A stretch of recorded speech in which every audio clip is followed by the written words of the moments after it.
High level मंथन चल रहा है बीजेपी का। वो बीजेपी जिसने चुनाव जीता, वो बीजेपी जिसने हरियाणा में तीसरी बार लगातार सरकार बनाई, वो बीजेपी जो अपने संगठन को और ताकत देने की कोशिश कर रही है, वो बीजेपी जिसने 50 लाख कार्यकर्ताओं को हरियाणा में काम करने और पार्टी के लिए मजबूती के साथ खड़ा रहने के लिए एक बड़ा लक्ष्य बनाया है, उसी बीजेपी की हम बात कर रहे हैं। हरियाणा बीजेपी ने पूरा जोर लगा दिया, विषय कोई भी हो, लेकिन हाई लेवल मंथन जरूर होता है और पंचकुला में ये हाई लेवल मंथन चल रहा है। आपकी जानकारी के लिए बता दें बड़ी खबर के साथ कि बीजेपी कोर ग्रुप और सभी सांसदों की मीटिंग चल रही है। बीजेपी कार्यालय में अहम बैठक है। मुख्यमंत्री राम सिंह सैनी की अध्यक्षता में बैठक है। केंद्रीय मंत्री मनोहर लाल इस बैठक में मौजूद हैं। इसके अलावा सतीश पूनिया वरिष्ठ नेता हैं बीजेपी के, वो मौजूद हैं। मोहनलाल कौशिक इस बैठक में शामिल हैं। सभी के सभी नेता इस बैठक के लिए पहुंचे हैं और यह बैठक काफी महत्वपूर्ण है। इस बैठक को लेकर जानकारी हासिल करेंगे। तारा ठाकुर जुड़ चुके हैं हमारे संवाददाता पंचकुला से, उनसे बातचीत करते हैं। तारा, ताजा अपडेट क्या है इस बैठक को लेकर, और सबसे बड़ी बात है कि इस बैठक का एजेंडा क्या है? कोर ग्रुप की बैठक बुलाई गई है, बड़े बड़े नेता बीजेपी के यहां पर मौजूद है इस बैठक में।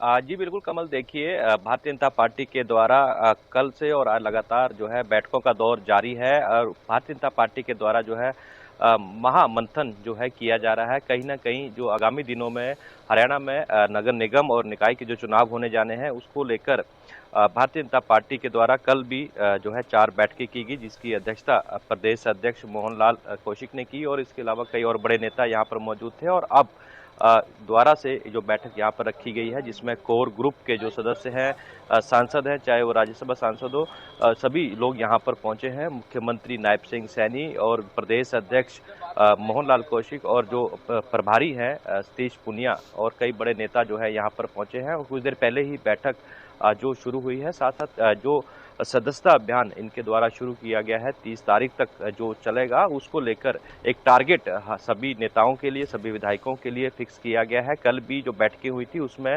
सदस्यता अभियान को लेकर सभी को दिशा निर्देश दिए गए थे, एक टारगेट दिया गया था।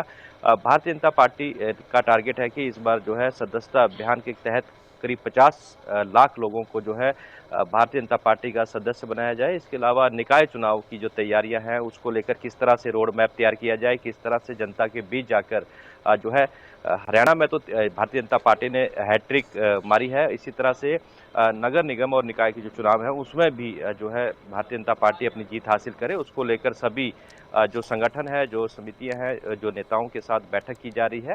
तो आज भी कई बड़े नेता हैं, सांसद हैं और कोर ग्रुप के जो सदस्य हैं वो यहाँ पर पहुंचे हैं और बैठक जो है की जा रही है। Back to back high level मंथन हो रहा है तारा, इसके पीछे की वजह भी क्या कहना है नेताओं का? यहाँ जो कल पहुंचे थे नेता, उनका क्या कहना था? हरियाणा बीजेपी के अध्यक्ष का क्या कहना था? हरियाणा बीजेपी के प्रभारी क्या कह रहे हैं?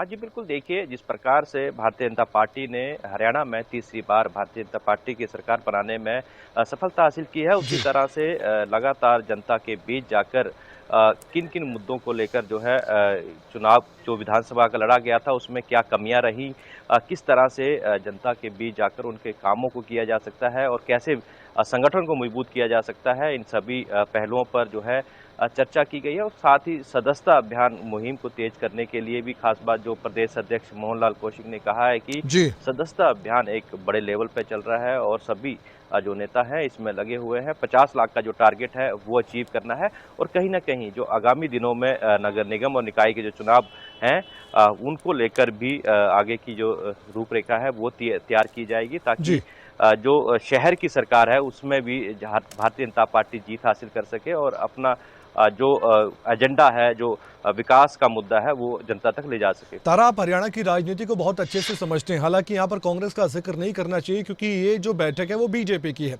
लेकिन फिर भी जब बीजेपी का एजेंडा है उस पर चर्चा हो रही है तो फिर मुख्य विपक्षी दल कांग्रेस पार्टी की चर्चा भी होनी चाहिए, जो कि चुनाव में अपने आप को सही तरीके से आगे बढ़ते हुए साबित करते हुए सरकार बनाने का दावा कर रही थी, लेकिन उनका सपना रह गया और बीजेपी फिर से सरकार बना गई।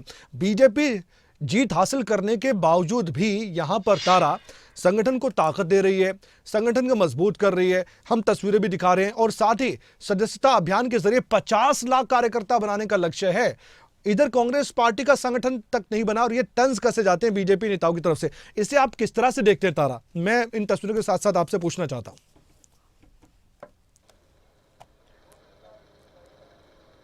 जी बिल्कुल, देखिए कमल, जिस प्रकार से जो पिछला विधानसभा चुनाव हुआ है उसमें कांग्रेस पार्टी जो है अपना जीत का दावा करती हुई नजर आ रही थी और ऐसे में संगठन की अगर बात करें तो भारतीय जनता पार्टी अपने संगठन को मजबूत करने के लिए लगातार बैठकें कर रही है। छोटी टोलियों के जो कार्यकर्ता हैं, बूथ लेवल के जो कार्यकर्ता हैं, उनके साथ भी बैठकें कर रही हैं। लेकिन अगर कांग्रेस की बात की जाए तो जिला स्तर पर जो जिला का संगठन है वो तैयार नहीं हो पाया, जिसको लेकर और साथ ही जो कांग्रेस पार्टी के बीच में जो चुनावों के बीच में भी गुटबाजी देखने को मिल रही, तो उसका कहीं ना कहीं कारण रहा है हार का। तो इसको लेकर जहां भारतीय जनता पार्टी अपने संगठन को मजबूत करने का प्रयास कर रही है, ऐसे में कांग्रेस पार्टी को भी इससे सीख लेनी चाहिए। अपने संगठन को मजबूत करने के लिए किस प्रकार से ग्राउंड लेवल पे काम किया जाए, जनता के बीच जाकर उनके मुद्दों को उठाया जाए, इन सभी बातों को लेकर जो है कांग्रेस कहीं ना कहीं पीछे नजर आ रही है। और ऐसे में भारतीय जनता पार्टी जीत हासिल करने के बावजूद भी, तीसरी बार सरकार बनाने के बावजूद भी अभी संगठन के साथ उसको मजबूत करने में लगी है और ग्राउंड लेवल पर जो है भारतीय जनता पार्टी काम कर रही है। और साथ ही जो निकाय चुनाव है उसकी भी पहले से तैयारियां जो है भारतीय जनता पार्टी के द्वारा की जा रही है, बैठकें की जा रही है। लेकिन कहीं ना कहीं कांग्रेस की कोई भी तैयारी अभी तक जो नजर नहीं आई है, कोई ऐसी बैठक जिसमें संगठन को मजबूत करने के लिए, संगठन बनाने के लिए बातचीत की गई हो, ऐसा कोई भी अभी बैठक का जो दौर है वो कांग्रेस के द्वारा शुरू नहीं किया गया। और राजनीतिक पार्टियां हैं, तुलना होती है, इसलिए तुलना करते हुए एक सवाल मैंने आपसे पूछा था, आपने बहुत बेहतर तरीके से इसका जवाब दिया। बहुत बहुत धन्यवाद। आपसे अपडेट लेते रहेंगे तारा इस खबर पर। और अब हम आपको सुनवाना चाहते हैं राज्यसभा सांसद किरण चौधरी और राज्यसभा सांसद सुभाष बराला जो यहां पर पहुंचे, उन्होंने इस बैठक को लेकर क्या जानकारी दी। अभी चर्चा के लिए जा ही रहे हैं, तो आप जानते ही हैं कि हर एक तरीके से भाजपा के अंदर समीक्षा या बैठक होती है, तो जो दिशा निर्देश हमारा शीर्ष नेतृत्व देगा उसको आगे का पूरी तरह से क्रियान्वित करेंगे। माननीय प्रधानमंत्री जी का जो विकसित भारत का सपना है उसको आगे किस तरह से बढ़ाया जाए, हरियाणा के अंदर किस तरह से विकास की धारा दोबारा से जो है तीसरी बार जो है आगे उसको बढ़ावा दिया जाए, वो माननीय मुख्यमंत्री जी के अध्यक्षता के अंदर सारा काम होगा।